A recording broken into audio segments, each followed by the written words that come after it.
venir premièrement et étudier les Écritures, afin qu'il puisse faire des comparaisons et vérifier si c'était la vérité ou pas. Il a accepté cela comme la vérité, en se fondant sur l'Ancien Testament.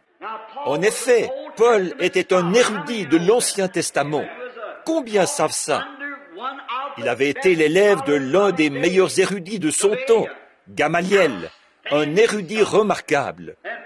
Paul connaissait l'Ancien Testament, et je pense que la première fois qu'il a été secoué, comme je l'ai dit ce matin, c'est quand il a assisté comme témoin à la mort d'Étienne. Quelque chose là a dû avoir un impact sur Paul, parce qu'il en a parlé à maintes reprises dans ses écrits. Je ne suis pas digne, parce que j'ai persécuté l'Église à mort. Je suis le moindre d'entre eux. Oh, mais Dieu pensait autrement. C'était l'un des plus vaillants hommes de son temps. Vois Saint Paul le grand apôtre, revêtu de sa robe éclatante de splendeur, dit le poète. Oh, assurément, les cris de joie retentiront quand là-bas nous nous rencontrerons. Ce grand jour où je le verrai recevoir la couronne du martyr, la récompense du martyr. Il n'y a pas longtemps, je me suis trouvé près de la petite cellule, l'endroit où il a écrit ses épîtres. Ensuite, ils lui ont coupé la tête et ils l'ont jeté dans les égouts pour que les égouts l'emportent. Et ce petit juif, il a dit, « Je porte sur mon corps les marques de Jésus-Christ. J'ai combattu contre des bêtes à Éphèse, mais j'ai combattu le bon combat. J'ai achevé la course, j'ai gardé la foi. Et désormais m'est réservée la couronne de justice que le Seigneur, le juste juge, me donnera dans ce jour-là. Et non seulement à moi, mais à tous ceux qui auront aimé son avènement. J'aime vraiment ça. Oh, je veux être compté parmi ceux-là. Il y a un chant que nous avions l'habitude de chanter. Oh, veux-tu être compté dans son troupeau? Veux-tu être compté dans son troupeau? Sois sans tache au-dedans. Veille et attends. Quel spectacle tu contempleras. Il revient bientôt. Je veux être l'un d'entre eux. Maintenant, l'écrivain poursuit en disant, « C'est pourquoi nous devons d'autant plus nous attacher aux choses que nous avons entendues, de peur que nous ne soyons emportés loin d'elles. » C'est ce que nous avons enseigné ce matin. Au verset 2, il est dit, car si la parole annoncée par des anges. Les anges, là, nous l'avons vu. Qu'est-ce qu'ils sont? Des prophètes. Dieu a parlé autrefois. Maintenant, il faut prendre, non pas notre idée à nous, mais la Bible. Maintenant, le chapitre 1, verset 1. Dieu, ayant autrefois, à plusieurs reprises, en plusieurs manières, parlé au Père par les prophètes. Maintenant, plus loin ici, il dit encore, « Car si la parole annoncée par des anges ont eu leur effet, et ange, qu'est-ce que ça veut dire? Messager. Si un messager oint de Dieu, alors si nous sommes oints, nous sommes les messagers de Dieu. Nous sommes des messagers pour le monde, un ambassadeur du ciel, professant que nous sommes des voyageurs et des étrangers. Nous ne sommes pas de ce monde, mais nous cherchons une cité qui est à venir, celle dont Dieu, l'architecte, est le constructeur. Nous n'amassons pas des trésors sur cette terre, où les voleurs pénètrent et où les teignes, la rouille détruisent, car nos trésors sont dans le ciel, où Jésus est assis à la droite de la majesté. Oh, comme c'est glorieux et merveilleux de savoir que nos espoirs ne sont fondés sur rien d'autre que sur le sang de Jésus et sur sa justice. Quand tout ce qui environne mon âme s'effondre, il est toute mon espérance et mon soutien. Christ est le roc où je me tiens. Tout le reste est sable mouvant. Tout le reste est sable mouvant. Oh, dans quel moment de persécution Eddie Perronnet a écrit ce chant. Donc, si la parole annoncée par des anges a eu son effet, quand le messager de Dieu prononçait la parole, elle ne restait pas sans effet. Et toute rétribution a reçu une juste rétribution. Comment échapperons-nous maintenant si nous n'écoutons pas Christ qui parle du haut des cieux? Maintenant, regardez bien. Comment échapperons-nous en négligeant un si grand salut? Réfléchissez à ça. Qui, pour commencer, a été annoncé par le Seigneur. Christ a commencé son œuvre. Qu'est-ce qu'il a fait? Nous l'observons. Nous voyons qu'il, humble, modeste, ce n'était pas un homme qu'on considérait comme un grand théologien, mais il était humble, docile, doux. Ce n'était pas un puissant prédicateur. Sa voix ne s'est pas fait entendre dans les rues, mais Jean est allé de l'avant, comme un lion rugissant. C'était un prédicateur. Jésus est allé de l'avant, non pas comme un lion rugissant, mais Dieu travaillait avec lui, confirmait la parole. Dieu était avec Christ.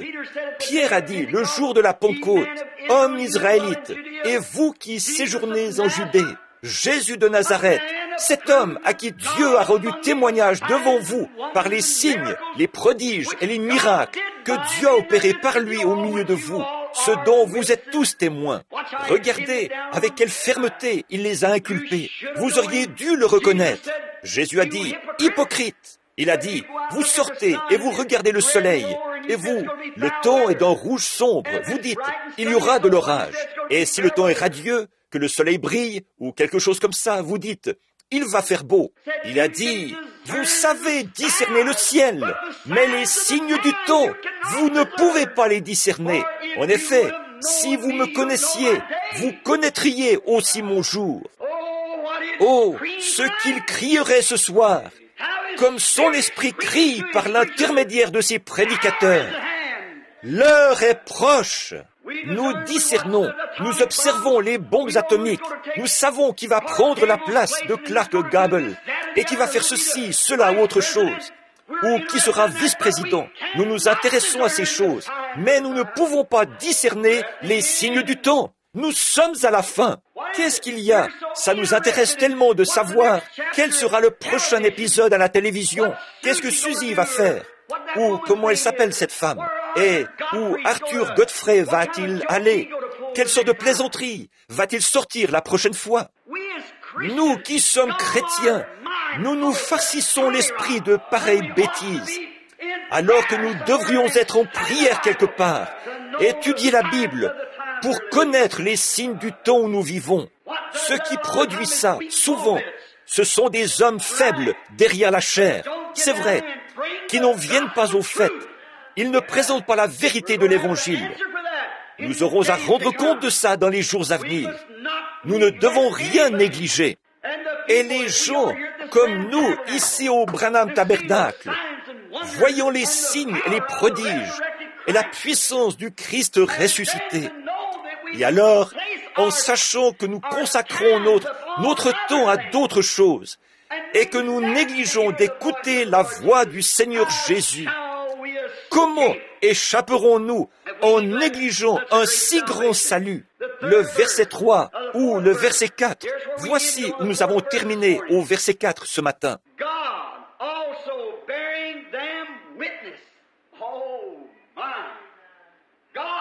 Dieu appuyant leur témoignage. Oh là là! Dieu appuyant leur témoignage. Écoutez la parole. Par des signes, des prodiges et divers miracles. Qu'est-ce que c'est que divers miracles? Qu'est-ce que c'est que divers? Divers signifie beaucoup. Par beaucoup de miracles, Dieu a appuyé leur témoignage. Oh Dieu! J'espère que cela pénétrera profondément dans vos cœurs. Écoutez, je suis l'un de vos pasteurs, moi et frère Neville ici. Je veux que vous notiez bien ceci. La Bible dit, si quelqu'un se lève parmi vous et qu'il dit telle et telle chose, et que cela n'arrive pas, n'écoutez pas cela, parce que ce n'est pas moi qui ai parlé. Mais s'il parle en mon nom, et si ce qu'il dit arrive, alors écoutez cela. Amen. Parce que je suis avec ce prophète, ou ce prédicateur, ou autre, peu importe. Si ce qu'il dit arrive, alors écoutez-le. Maintenant, mes amis, écoutons-le. Le Saint-Esprit qui parle au milieu de nous, qui opère divers miracles, des signes et des prodiges. Ne traitons pas cela à la légère, comme si c'était seulement des événements ordinaires. Rappelons-nous que c'est Jésus-Christ, le même hier, aujourd'hui et éternellement, qui confirme sa parole. Nous devons le faire. Oh, je vous en prie, faites-le. Prenez garde que toutes les autres choses soient secondaires. Même votre foyer, votre mari, votre femme, vos enfants, peu importe ce que c'est, mettez tout cela au second plan. Donnez à Dieu la première place. Vous dites, frère Branham, au-dessus de mes enfants, au-dessus de tout, donnez à Dieu la première place. Qu'il ait la première place. Un jour, Élie est descendu de la montagne. Il était un ange, un messager, le messager de Dieu, loin, et il a trouvé une veuve qui ramassait 2 morceaux de bois. Il a dit, « Va me préparer un petit gâteau et me chercher un peu d'eau. » Et elle a dit, « Aussi vrai que ton âme est vivante, j'ai juste assez de gâteau ou assez de pâte de blé pour faire une petite galette. Et comme matière grasse, j'ai juste assez d'huile pour mélanger tout ça. Et voici, je ramasse 2 morceaux de bois. » C'était l'ancienne manière de faire, et c'est celle des Indiens. On croise les morceaux de bois et on les fait brûler à partir du milieu. On les pousse progressivement vers l'intérieur. J'ai fait bien des feux de camp comme ça. Elle a dit, « Et je vais cuire ce petit gâteau pour moi et pour mon garçon, mon petit. Nous mangerons, après quoi nous mourrons. » La sécheresse durait depuis 3 ans et 6 mois. Pas d'eau nulle part. Ce vieux prophète rigide, il a regardé cette femme bien en face. Il a dit, « Rentre, prépare-moi d'abord un gâteau. » En voilà un ordre. Un homme qui dit à une veuve en train de mourir de faim de lui donner à manger à lui d'abord. Qu'est-ce qu'il a dit? Car ainsi dit le Seigneur, le pot ne sera jamais vide, ni la cruche à sec, jusqu'à ce que Dieu envoie de la pluie sur la terre. Dieu, premièrement, elle est rentrée et a cuit ce petit gâteau, et elle est revenue le donner au prophète. Elle est retournée aussitôt, et on a cuit encore un, et encore un, et encore un, et encore un. Et le pot n'a jamais été vide, ni la cruche à sec, jusqu'à ce que Dieu envoie de la pluie sur la terre. Elle a fait passer Dieu avant ses enfants. Elle a fait passer Dieu avant tout le reste. Elle a considéré le royaume de Dieu premièrement. Dieu doit avoir la première place dans votre cœur, la première place dans votre vie, la première place dans tout ce que vous faites, ou ce que vous êtes. Dieu doit passer avant tout. Il ne veut pas la seconde place. Il ne mérite pas la seconde place. Il mérite ce qu'il y a de mieux et la première place et tout ce que nous possédons. Il mérite cela. Béni soit son saint nom.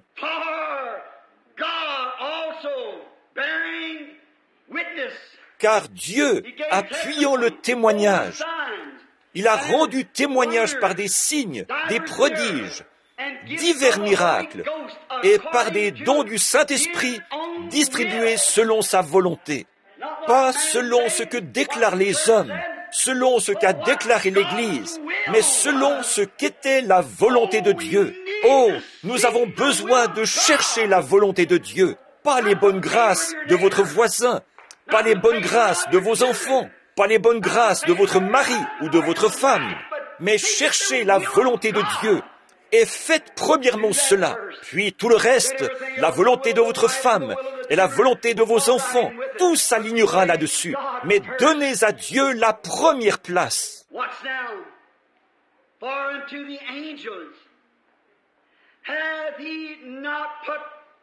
Regardez bien maintenant. En effet, ce n'est pas à des anges que Dieu a soumis le monde à venir dont nous parlons.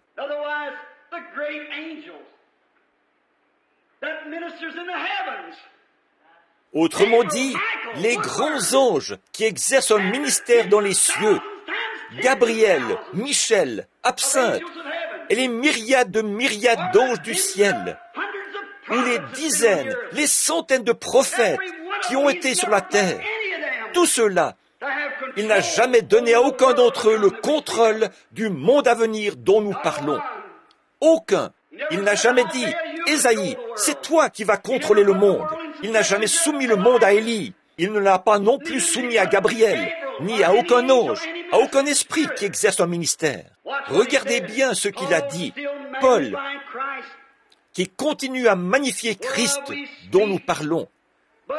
Mais quelqu'un a rendu ce témoignage quelque part disant, « Qu'est-ce que l'homme, que tu te souviennes de lui, ou le Fils de l'homme, que tu le visites?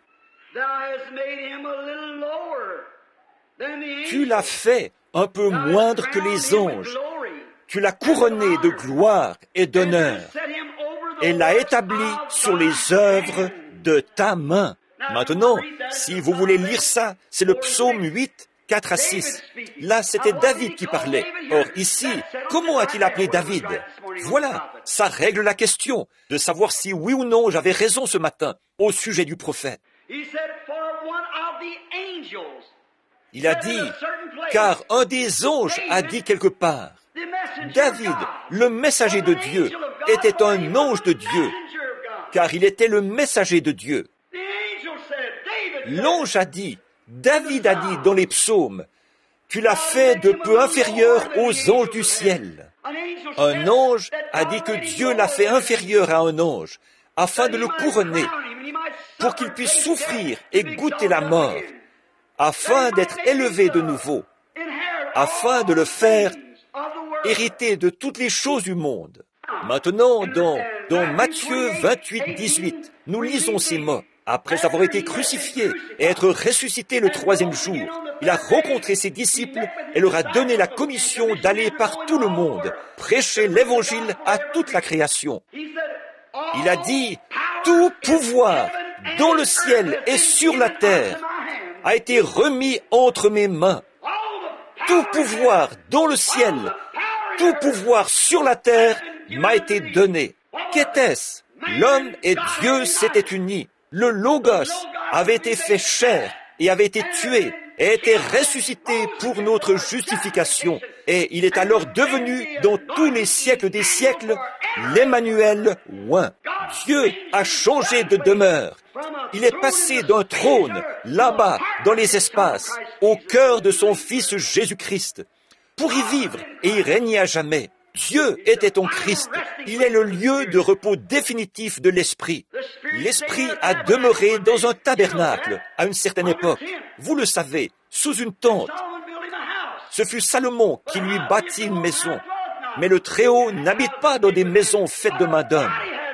Mais tu m'as formé un corps. Dans le livre des Actes, au chapitre 7, quand il parlait, il a dit, ils avaient tous vu cela d'avance. Ils lui ont construit une tente. Moïse l'a fait. Il a dressé une tente et y a mis l'arche, car Dieu était sur le propitiatoire. Il n'a pas habité là. Bien. Ensuite, tu m'as formé un corps, le corps du Seigneur Jésus-Christ, qui a été fait inférieur aux anges afin de goûter la mort. Nul autre que le plus haut des plus hauts, Christ, Prince de la paix, Roi des rois, Seigneur de seigneurs, Créateur de tous les astres de l'univers. Oh Dieu, il est devenu inférieur à sa création afin de racheter les hommes sans foyer, sans recours, et leur donner un foyer dans le ciel. Il a quitté les splendeurs du ciel. Il a quitté le nom le plus élevé qui se puisse nommer. Et quand il était sur la terre, les hommes lui ont donné le nom le plus dégradant qu'ils puissent lui donner. Il disait qu'il était un enfant illégitime dès le départ, né dans une crèche, emmailloté dans des chiffons retirés du joug qui était sur le dos d'un bœuf. Aucun endroit où aller. Il n'avait aucun foyer où aller. Et on l'a appelé Belzébul, le chef des démons.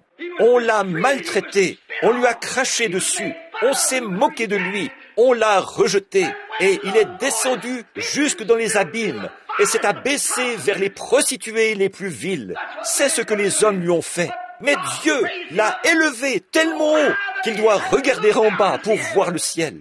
Les hommes lui ont donné le siège le plus bas. Ils lui ont donné la plus mauvaise place, le nom le plus dégradant. Dieu l'a élevé et lui a donné le siège le plus élevé et le nom le plus élevé. Voilà la différence entre ce que les hommes ont fait du Fils de Dieu et ce que Dieu a fait du Fils de Dieu.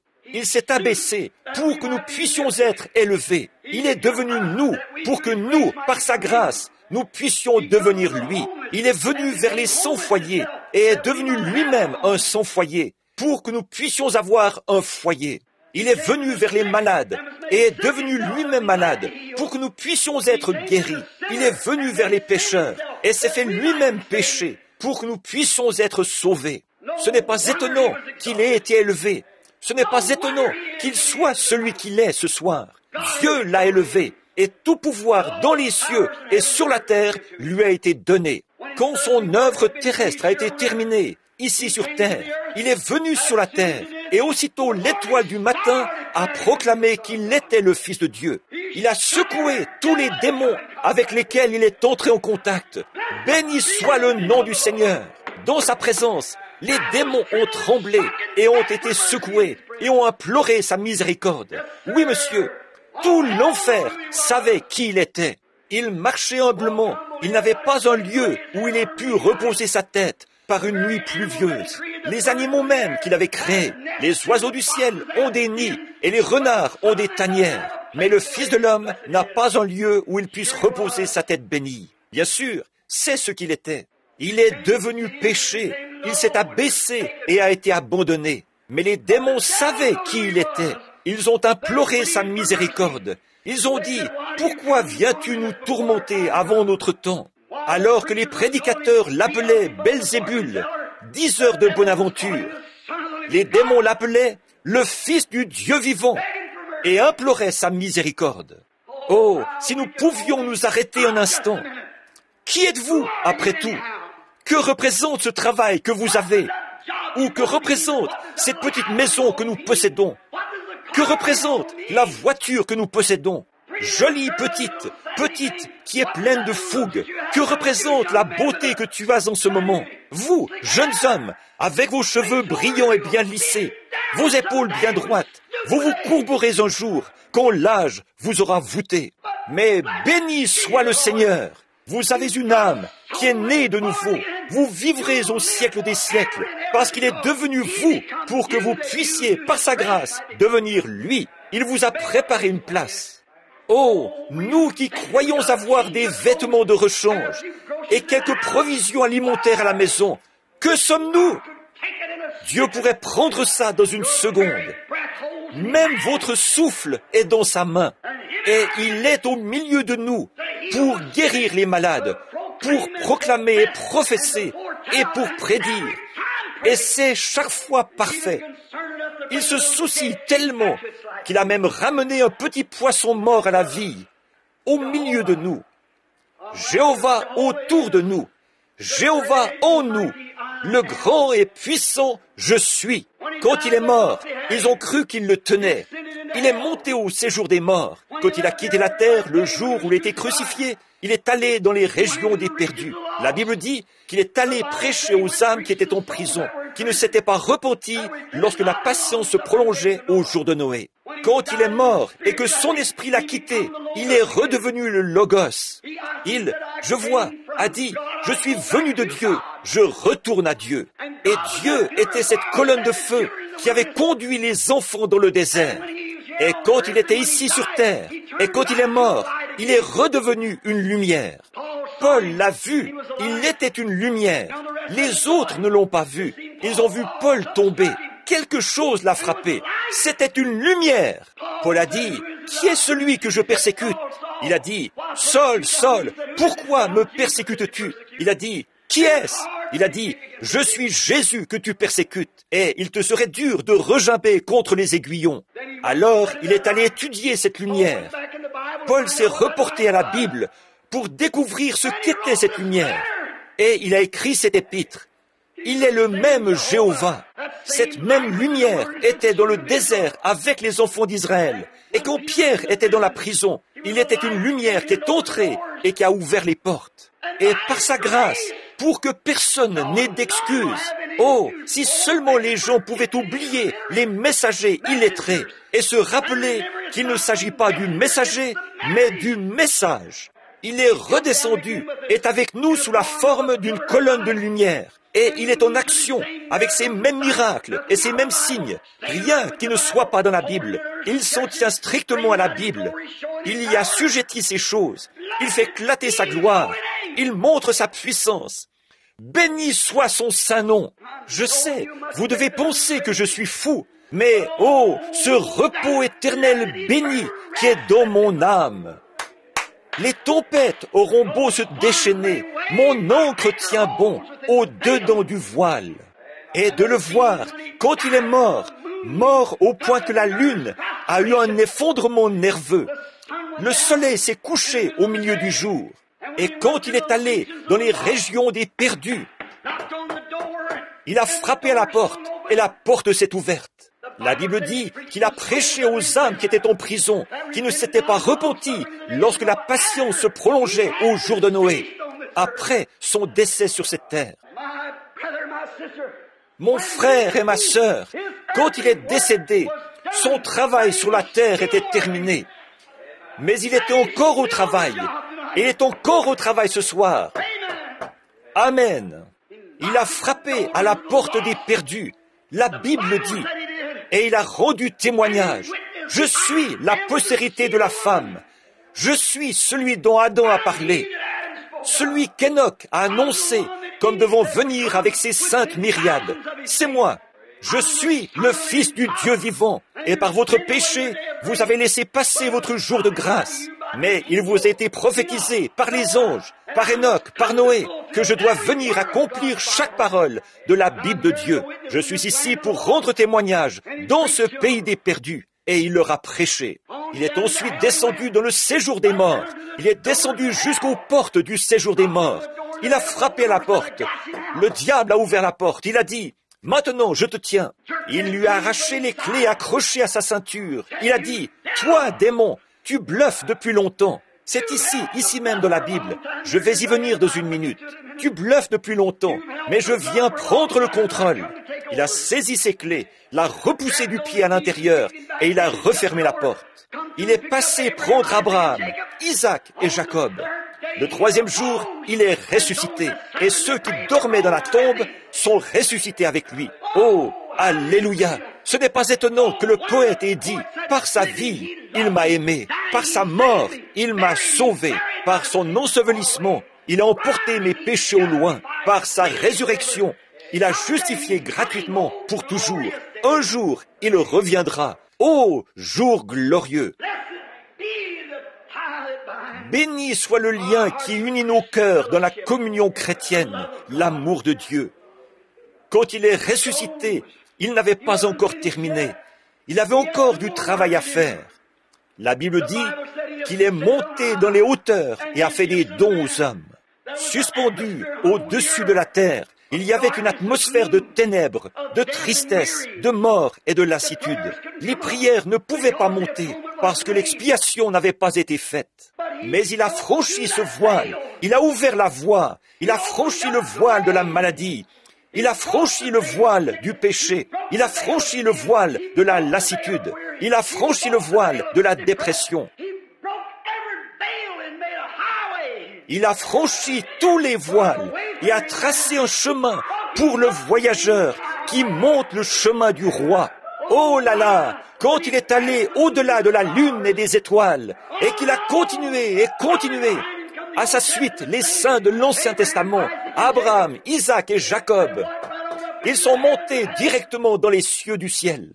Lorsqu'ils étaient encore très loin de la cité, je peux les voir lever les yeux. Abraham a dit, « Voilà la cité que je désirais ton voir. » Oh, viens Isaac, viens Jacob. Oh, nous étions voyageurs et étrangers sur la terre. Mais voilà la cité, voilà celle que nous avons attendue. Et la Bible dit qu'ils ont crié, « Élevez-vous, portes éternelles, élevez-vous, car le roi de gloire fait son entrée. » Et les anges qui étaient derrière les portes ont répondu à ces anges ici, ont crié, « Qui est ce roi de gloire ?» Et les anges ici, les prophètes ont dit, « L'Éternel des armées, celui qui est puissant dans les combats. » Ils ont appuyé sur les boutons et la grande porte s'est ouverte. Il s'est avancé au milieu des rues, le vainqueur, en triomphe, accompagné des saints de l'Ancien Testament qui marchaient derrière lui. Il s'est assis sur le trône. Il a dit, « Père, les voici, ils sont à toi. » Il a dit, « Monte ici et assieds-toi, jusqu'à ce que je fasse de tous tes ennemis ton marchepied. » En lisant, nous trouvons ça ici dans l'Écriture. Très bien. Écoutez, maintenant nous sommes au verset 8. Alors il a assujetti toutes choses sous ses pieds, car il a assujetti toutes choses sous ses pieds. Il n'a rien laissé qui ne lui soit assujetti. Mais maintenant, nous ne voyons pas encore que toutes choses lui soient assujetties. Ça, c'est la mort. Nous ne voyons pas encore la mort. Puisque nous mourrons toujours, nous voyons la mort.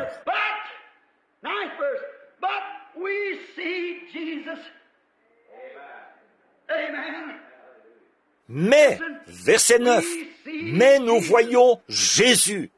Amen. Écoutez, mais nous voyons Jésus, qui a été fait un peu moindre que les anges, à cause de la passion de la mort, couronné de gloire et d'honneur, en sorte que, par la grâce de Dieu, il goûta la mort pour tout. Pourquoi a-t-il été fait inférieur aux anges? Pour qu'il puisse goûter la mort. Il fallait qu'il meure. Il fallait qu'il vienne pour mourir. Mon ami, regardez un peu. N'oubliez jamais ceci. Pendant que Jésus gravissait la colline, la mort bourdonnait autour de sa tête. Présentons cette image en nous transportant à Jérusalem il y a 2000 ans. Comment pourriez-vous rejeter cela? J'entends un bruit qui se fait entendre dans la rue. Qu'est-ce que c'est? Ce sont les heurts répétés de quelque chose. C'est une vieille croix rugueuse qui approche, qui franchit les portes de Damas en heurtant les pavés. Ces gros pavés sont toujours là. Les heurts répétés de la croix contre ces gros pavés. Boum, boum. Je vois des éclaboussures de sang dans la rue. Qu'est-ce que c'est? C'est un homme qui n'a fait aucun mal, rien que du bien. Les gens étaient aveugles. Ils ne le connaissaient pas. Ils ne l'ont pas reconnu. Vous dites, aveugle? Avait-il la vue? On peut avoir la vue tout en étant aveugle. Croyez-vous ça? La Bible dit. Vous vous souvenez d'Élisée à 2 temps? Il est allé frapper les gens d'aveuglement. Il a dit, maintenant suivez-moi. Ils étaient aveugles, incapables de le reconnaître. Et les gens sont aveugles ce soir. Une certaine église qui ne croit pas à la guérison divine. Une fois, on m'a abordé en disant, frappez-moi d'aveuglement, frappez-moi d'aveuglement. C'était chez frère Wright. Il a dit, frappez-moi d'aveuglement. Il a dit, Paul a frappé un homme d'aveuglement une fois. Il a dit, frappez-moi d'aveuglement. J'ai dit, mon ami, le diable l'a déjà fait. Vous êtes déjà aveugle. Certainement. Il a dit, guérissez cette petite fille et je vous croirai. J'ai dit, sauvez ce pécheur et je vous croirai. Certainement. Oh, il a dit, il faut qu'il croie. J'ai dit, c'est la même chose. Là aussi, il faut que ça vienne par la grâce souveraine de Dieu. Le diable, le Dieu de ce monde, a aveuglé les yeux des gens.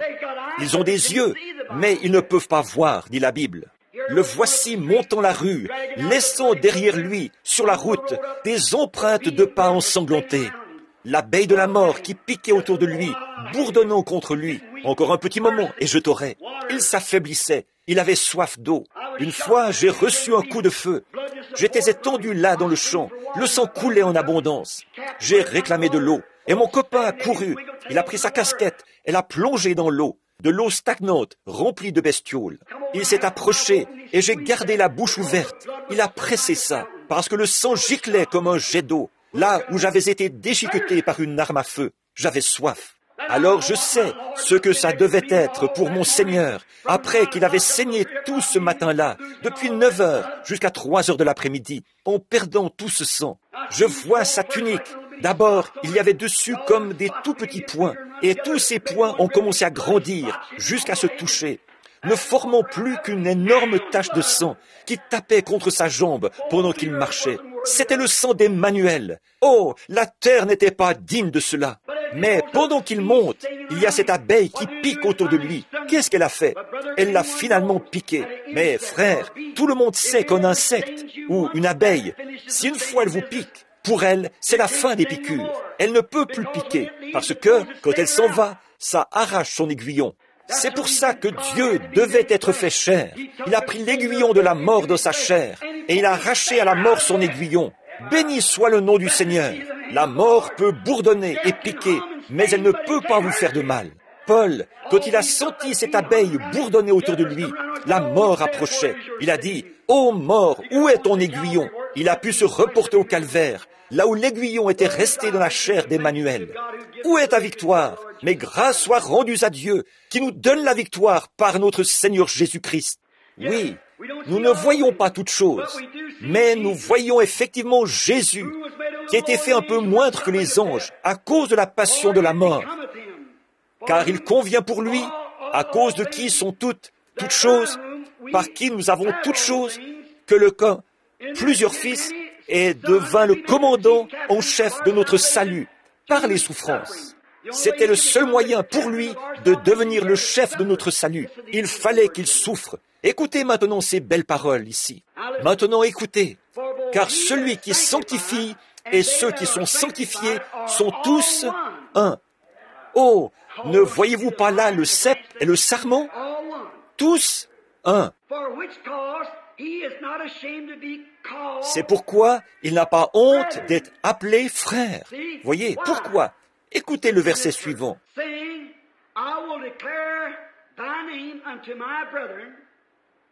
Lorsqu'il dit, « J'annoncerai ton nom à mes frères, je te célébrerai au milieu de l'assemblée. » Et encore, « Je me confierai en toi. » Et encore, « Me voici, moi et les enfants que tu m'as donnés. »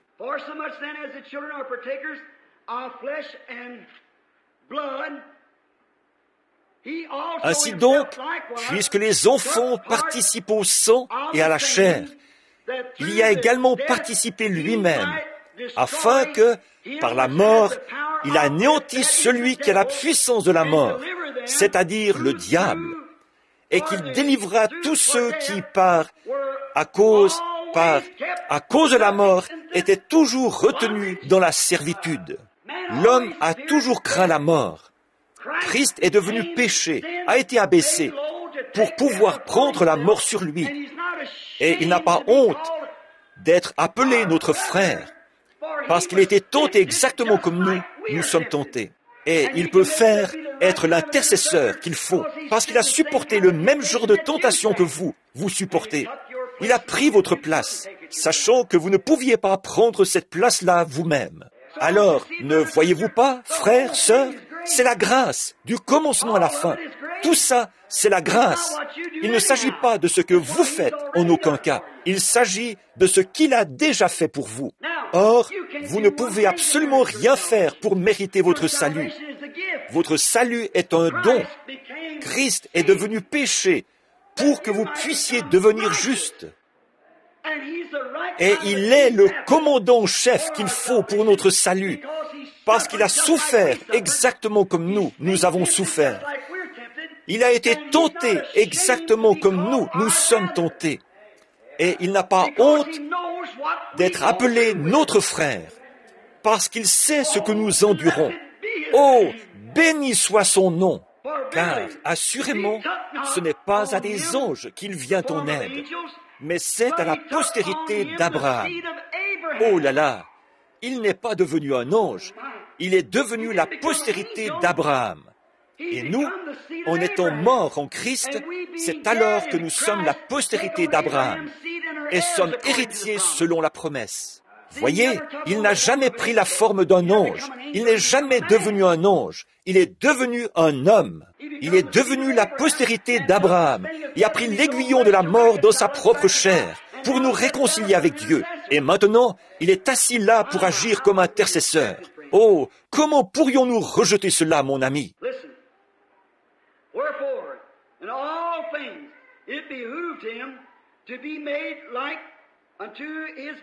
Écoutez, en conséquence, il a dû être rendu semblable en toutes choses à ses frères, afin qu'il fût un souverain sacrificateur, miséricordieux et fidèle dans le service de Dieu, pour faire l'expiation du péché du peuple, afin qu'il soit le réconciliateur. Voyez, il y avait inimitié entre Dieu et l'homme, et aucun homme On a envoyé les anges, les prophètes.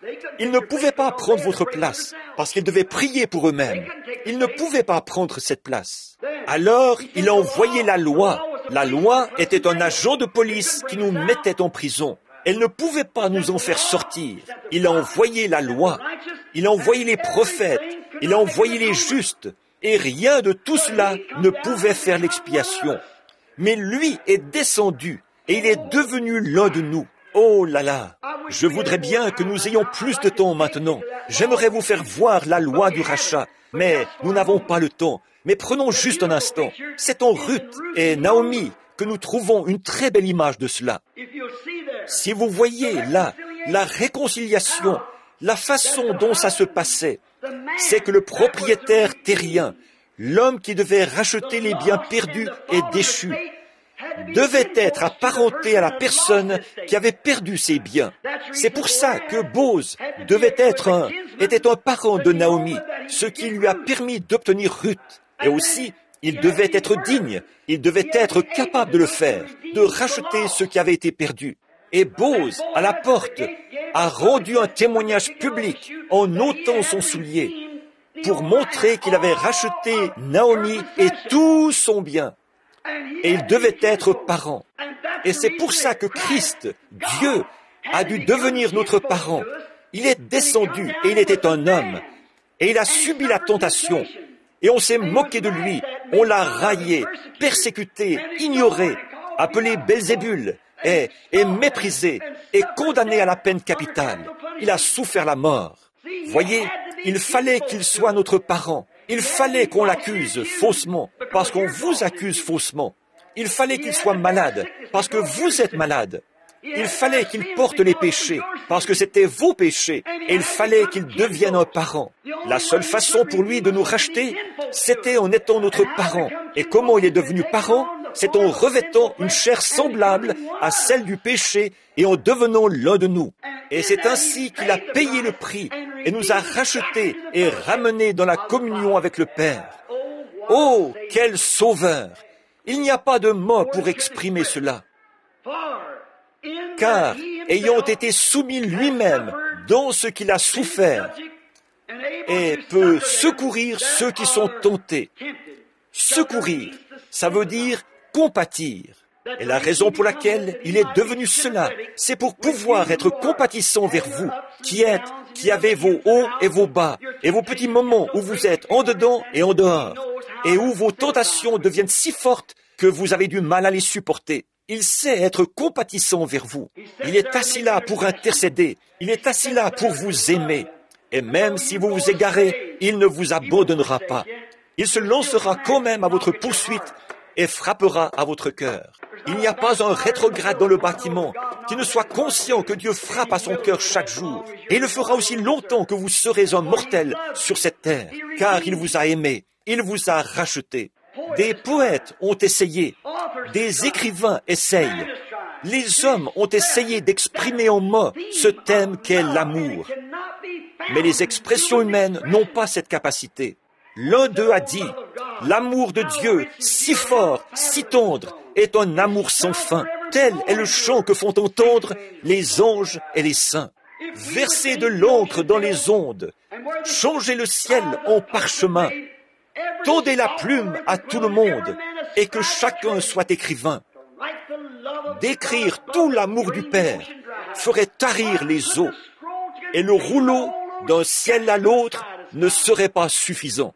Vous ne comprendrez jamais. Il n'y a aucun moyen pour nous de comprendre ce grand sacrifice qu'il a fait. Il est descendu et nous a réconciliés avec Dieu. Ensuite, il est reparti en disant, « Maintenant, je ne vous laisserai pas orphelins. Je reviendrai et je serai avec vous, et même en vous, jusqu'à la fin du monde. » Et nous voici aujourd'hui, nous vivons au temps de la fin, avec le même Jésus, les mêmes choses, les mêmes signes, les mêmes prodiges, le même salut, le même esprit, qui accomplit les mêmes choses, le même évangile, la même parole, les mêmes illustrations, la même manifestation. Tout. Il est de notre devoir de ne pas négliger ce grand salut, parce que nous aurons à rendre compte un jour de ce que nous faisons du Fils de Dieu. Vous l'avez sur les bras ce soir, pécheurs, rétrograde. Qu'allez-vous faire de lui? Vous dites, eh bien, je vais remettre cela plus tard. Mais souvenez-vous, ne faites surtout pas ça. Si vous êtes un pécheur, vous ne pouvez absolument pas quitter ce bâtiment en étant le même. Vous ne le pouvez pas. Pilate, une nuit, a essayé de le faire. Il a demandé qu'on lui apporte de l'eau et il s'est lavé les mains. Il a dit, je n'ai rien à voir là-dedans. Autant dire que je n'ai rien vu. Je n'ai jamais entendu l'évangile. Je ne veux rien avoir à faire là-dedans. A-t-il pu s'en laver les mains? Non. Finalement, vous savez ce qui est arrivé à Pilate? Il a perdu la raison. Et tout là-haut, en Suisse, où nous étions l'année dernière pour prêcher l'évangile. Or, il y a une vieille légende qui dit qu'il y a là-bas un bassin rempli d'eau que des gens du monde entier viennent observer chaque année, à la période de la crucifixion. Pilate s'est précipité dans la mort. Il s'est suicidé en sautant dans cette eau et en se noyant. Et chaque année, le même jour, des bouillons d'eau bleue remontent à la surface de ce bassin pour montrer que Dieu a rejeté l'eau. L'eau ne pourra jamais laver le sang de Jésus, ni de vos mains, ni de votre âme. Pour cela, il n'y a qu'un seul moyen, c'est d'accepter ce sang comme votre pardon personnel et d'être réconcilié avec Dieu. Prions. Père Céleste, nous te remercions ce soir pour la parole, car la foi vient de ce qu'on entend et ce qu'on entend vient de la parole. Nous te remercions pour Jésus et de voir ce grand jour où nous vivons, les signes et les prodiges, de voir que nous nous laissons emporter loin de ces choses. Ô Dieu, ouvre les yeux des gens de ce tabernacle ce soir, afin qu'ils voient et comprennent que nous sommes dans les dernières heures. Le temps est court, il ne nous reste plus beaucoup de temps ici, et nous devrons voir Jésus, et nous devrons être considérés comme traîtres, car il n'y aura pas d'excuse. Ce matin, alors que tu as donné cette grande et puissante vision de cet homme qui est venu ici d'une région éloignée, et de voir, sans l'ombre d'un doute, qu'il s'est levé de ce fauteuil et a reçu la vue. Ses jambes se sont fortifiées. Il a traversé le bâtiment tout joyeux et louant Dieu. Cela montre que Dieu peut toujours, de ces pierres-ci, susciter des enfants à Abraham, de voir ses visions. Comme Jésus l'a dit, je ne fais rien que le Père ne m'ait montré. Je ne peux rien faire. Les aveugles l'ont suivi et ont dit, « Aie pitié de nous !» Il a dit, a touché leurs yeux et a dit, « Qu'il vous soit fait selon votre foi. » Maintenant, Seigneur, nous voyons Jésus. Nous ne voyons pas toutes choses. Nous voyons que nous mettons encore dans la tombe même les plus saints parmi nous et que nous marchons sur la tombe les uns des autres. Mais nous voyons Jésus qui a fait la promesse. Nous voyons qu'il est avec nous. Pas Jésus dans la tombe, pas Jésus il y a 2000 ans, mais Jésus ce soir qui est avec nous. Nous le voyons manifester dans toute sa puissance et par des signes et des prodiges. Ô Dieu, que jamais nous ne négligions ce grand salut, mais que nous l'embrassions et l'acceptions, et que nous soyons respectueux, et que nous vivions ce salut jusqu'au jour où Jésus viendra pour nous emmener à la maison. Accorde-le, Seigneur. Nous le demandons en son nom. Et pendant que nous avons la tête inclinée, je me demande s'il y a une personne dans le bâtiment ce soir qui, sous l'effet de la divine présence du Saint-Esprit, voudrait dire, « Frère Branham, je suis convaincu que j'ai tort. Je suis convaincu que j'ai tort. Dieu m'a révélé mes péchés et je sais que j'ai tort. Je vais lever la main vers lui et implorer sa miséricorde ce soir. Ô Dieu, sois miséricordieux envers moi. J'ai tort. » Voulez-vous le faire? Pendant que nous attendons un instant, s'il y a une personne ici qui le désire, on va avoir un baptême dans un instant. Et si vous êtes un pécheur, à votre place, je me repentirai. Comment pouvez-vous rejeter un tel amour? L'amour incomparable de celui qui est mort, le Saint Dieu du ciel, est devenu un homme pécheur, pas parce qu'il avait péché, mais parce qu'il avait pris vos péchés et qu'il les portait là-bas au calvaire. Et vous ne voulez pas accepter ce pardon? Ne voulez-vous pas le faire ce soir? Pendant que nous avons la tête inclinée, que quelqu'un dise, « Ayez une pensée pour moi, frère Branham. Je lève les mains vers Christ pour dire, « Sois miséricordieux envers moi. J'ai tort et je veux être réconcilié avec Dieu. » Voulez-vous lever la main? Très bien. Si tous sont chrétiens, alors prions. Père, nous te rendons grâce ce soir de ce que tous ceux qui sont ici sont chrétiens. Ils ont attesté cela en restant dans le silence. Ils ont attesté que tous leurs péchés sont sous le sang. Je suis vraiment reconnaissant de cela. Bénis-les, Seigneur. Oh, je suis vraiment heureux qu'en écoutant la parole, ils aient trouvé la réconciliation grâce au sang qui a été offert. Le lavage d'eau par la parole, cela nous purifie. Cela nous amène à l'endroit le plus extraordinaire, où le pécheur, avec sa noirceur abominable, est rendu blanc comme la neige. Les taches cramoisies du péché ont été lavées et nous sommes de nouvelles créatures en Christ. Combien nous te rendons grâce à toi pour cela. Maintenant, le service de baptême va commencer. Si j'ai bien compris, cette jeune dame ce soir doit se faire baptiser ici au nom de son Seigneur. Ô Père Céleste, nous te prions de bénir cette jeune femme. Mes pensées me ramènent quelques jours en arrière, alors que j'arrivais à Henryville et que j'ai vu cette charmante jeune fille qui marchait là dans la rue. Ce soir, c'est une mère, une dame. Elle t'a accepté comme son sauveur personnel. La vie a été dure pour cet enfant, Seigneur. Ô Dieu, mais un ciel lui est assuré. Et nous te rendons grâce pour cela. Nous te prions, Dieu, de bénir cette jeune femme maintenant. Et comme elle s'avance pour être baptisée d'eau, puisses-tu la remplir du Saint-Esprit de Dieu. Accorde-le, Seigneur. Que son âme soit vraiment transportée de joie jusque dans les cieux. Accorde-le pour ta gloire. Nous le demandons au nom de Jésus. Amen. Je veux lire dans Actes, chapitre 2. C'est Pierre qui parle, le jour de la Pentecôte.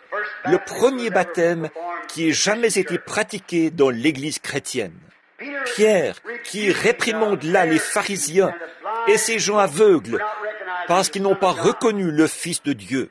Il déclare que Dieu l'a ressuscité et qu'il avait confirmé ses œuvres par de grands signes et des prodiges. Écoutez ceci comme il parlait. Il exaltait Jésus. L'esprit de tout chrétien exalte Jésus, pas seulement par vos lèvres, mais par votre vie. Vos lèvres peuvent dire une chose, votre vie en fait une autre.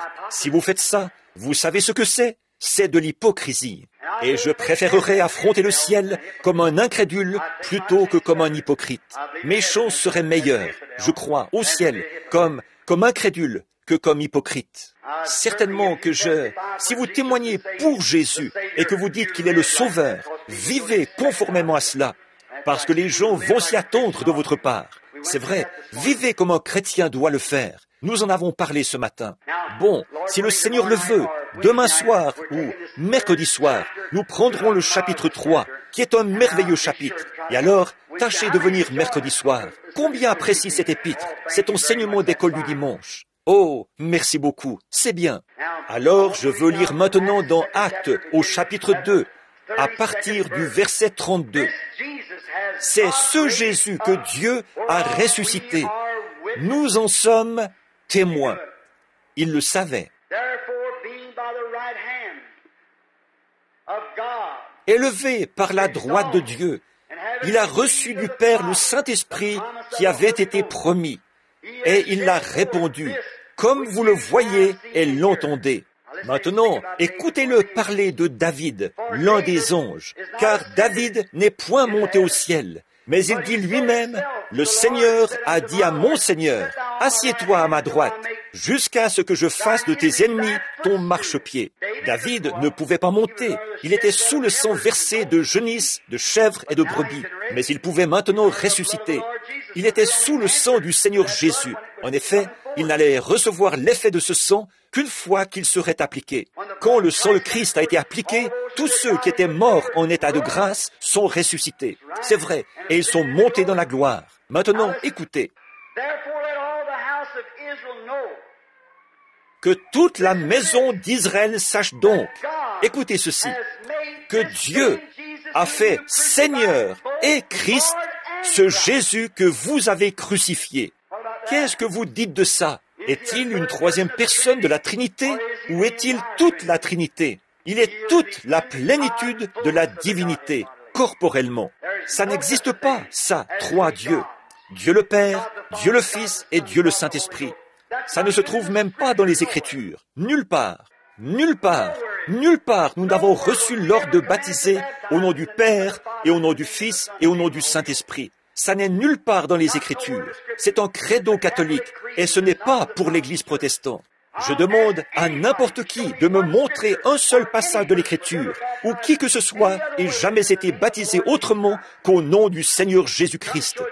Venez me le montrer et je me mettrai un écriteau dans le dos. Hypocrite, faux prophète, faux docteur, et j'irai dans les rues. Ça n'existe pas. Personne n'a jamais été baptisé comme ça. C'est un credo catholique et non une doctrine protestante. Matthieu 28, 19, direz-vous. Jésus a dit, « allez par tout le monde, faites de toutes les nations des disciples, baptisez-les au nom du Père, du Fils et du Saint-Esprit. C'est exact, mais pas au nom du Père, au nom du Fils, au nom du Saint-Esprit. Le nom du Père, le nom, pas les noms du Père. Père n'est pas un nom. Combien savent ça? Combien de pères y a-t-il ici? Levez la main. Combien de fils y a-t-il ici? Levez la main. Combien d'humains y a-t-il ici? Levez la main. Très bien. Maintenant, quel est votre nom? Pas père, ni fils, ni humain. Une femme m'a dit une fois, c'était une trithéiste inflexible. Elle a dit, frère Branham, mais le Saint-Esprit est un nom. J'ai dit, Saint-Esprit, ce n'est pas un nom. Le Saint-Esprit, c'est ce qu'il est. Il est le Saint-Esprit. Pas un nom, c'est ce qu'il est. Je suis un humain, mais mon nom, ce n'est pas humain. Mon nom est William Branham. Alors, s'il a dit, allez, faites de toutes les nations des disciples, baptisez-les au nom du Père, du Fils et du Saint-Esprit. Ensuite, Pierre, 10 jours plus tard, a dit, repentez-vous. Maintenant, voici, écoutez ceci. Et après avoir entendu ce discours, ils eurent le cœur vivement touché. Et ils dirent à Pierre et aux autres apôtres, « Hommes, frères, que ferons-nous » Pierre leur dit, « Repentez-vous, chacun de vous, et soyez baptisés au nom du Seigneur Jésus-Christ, pour le pardon de vos péchés, et vous recevrez le don du Saint-Esprit. » Pierre a-t-il fait là ce que Jésus lui avait dit de ne pas faire? Il n'était pas embrouillé. C'est nous qui sommes embrouillés. Là, dans Acte 2:38, les Juifs ont été baptisés au nom du Seigneur Jésus-Christ, par immersion. Dans Actes chapitre 8, nous voyons que Philippe est allé prêcher aux Samaritains et il les a baptisés au nom du Seigneur Jésus-Christ. Les Samaritains. Dans Actes 10:49, Pierre a ordonné que les gens des nations soient baptisés au nom du Seigneur Jésus-Christ. Paul, Acte 10:5. Ayant traversé les contrées supérieures, il trouva à Éphèse des disciples. C'étaient des disciples baptistes. Ils étaient tous baptistes. Ils s'étaient convertis sous le ministère d'un prédicateur baptiste du nom d'Apollos. C'était un prédicateur baptiste. Et il démontrait par la Bible que Jésus était le Christ. Paul a dit, « Avez-vous reçu le Saint-Esprit après avoir cru ?» Ils ont dit, « Nous ne savons pas s'il y a un Saint-Esprit. » Il a dit, « Alors, comment avez-vous été baptisés ?» Ils ont dit, « Nous avons été baptisés par le même homme qui a baptisé Jésus, dans la mare là-bas. Ça nous suffit. » Paul a dit, « Ça ne marche plus maintenant. Il faut vous faire rebaptiser. » Et Paul leur a ordonné de se faire rebaptiser au nom du Seigneur Jésus-Christ. Il leur a imposé les mains et le Saint-Esprit est venu sur eux. C'est exact. Oui, monsieur. Au temps du soir, la lumière paraîtra. Le sentier de la gloire, là tu le trouveras. C'est dans la voie de l'eau qu'est la lumière d'aujourd'hui. Ensevelis dans le précieux nom de Jésus, jeunes et vieux, repentez-vous de tous vos péchés. Le Saint-Esprit entrera certainement en vous. La lumière du soir est venue. Oui, c'est un fait que Dieu et Christ sont un. C'est ce que la Bible dit. C'est vrai. C'est l'heure. C'est un temps où nous devons nous repentir. Dites, criez quand vous serez prêts dans le baptistère. Et nous, vous êtes prêts? Très bien. Tirez les rideaux. Bon, que le Seigneur vous bénisse maintenant, comme le frère procède au baptême. Est-ce que vous voyez tous?